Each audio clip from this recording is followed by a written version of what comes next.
Sa diversion road ako, kung saan ay opening ngayon ng MAA flyover Magtuod, na siyang nagbibigay ng magandang daloy ng trapiko.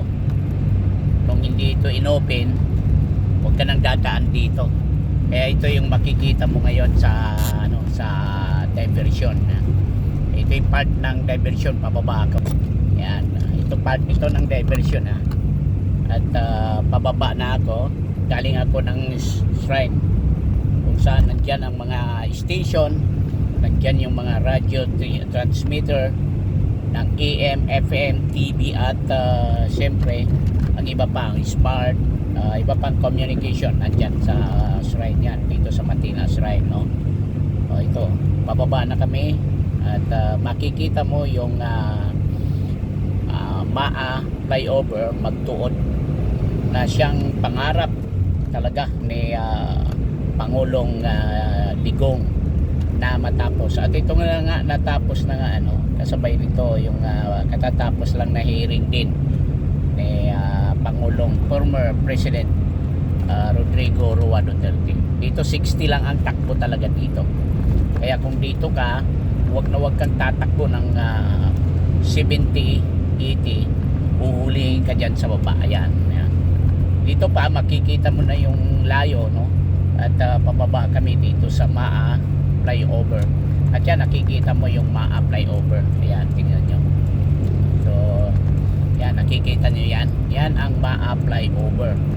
At dadaan tayo dyan. Katatapos ko lang kasi na yan, dito yan, ito. MAA na to, highway na to, diversion MAA. At dati dito tayo sa kanan dadaan dahil hindi na open, pero kaninang umaga yan, inopen na at madaanan na. Yan, nakikita nyo yan, yan ang flyover ng MAA Magtuod. Yan.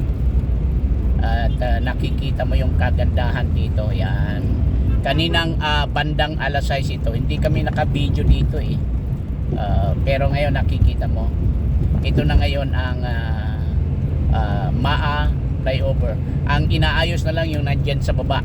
So nakita mo dito, yan, ganda ng ito yung proyekto na talagang pinangarap ni Pangulong Rodrigo Roa Duterte, ang MAA flyover. Parang skyway na rin ito dito sa Davao City.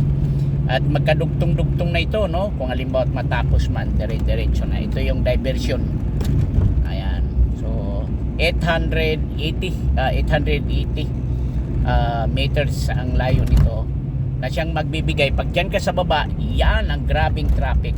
Siyang magbibigay ng tuloy-tuloy na pagtakbo ng ating sasakyan. Ayan, no? Tingnan mo. So, napakaganda, no?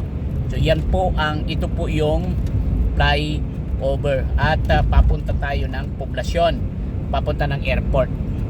Ayan, ito nakita mo, dito tayo kahapon nag-live itong lugar na to. Dito kami nag-live, no? Dahil naabutan ako ng oras at dito rin ako yun, yan napakaganda, no? Doon sa kabila yung galing ka ng baba, dito naman ito na ngayon yun. Yan, so, napakaganda. So, di ba? So, kapag dumiretso ka airport na yan, Buhangin Airport, Sasa, yan na yun, diretso tayo. Pero diretso tayo dahil may pakay tayo dito. Yan, ito yung nakita nyo kung gaano kaganda. So, pag kumanan ka ay yan, papunta yan ng poblasyon, MAA proper, Matina. So, marami ang maaari mong pagdaanan dyan, no? So pag halimbawa pumunta ka doon sa pag kumanan ka, pero pag dito ka, steady ka dito, papunta ka ng airport, papunta ka ng Tagum City, Surigao, Butuan, pagdiretso mo to.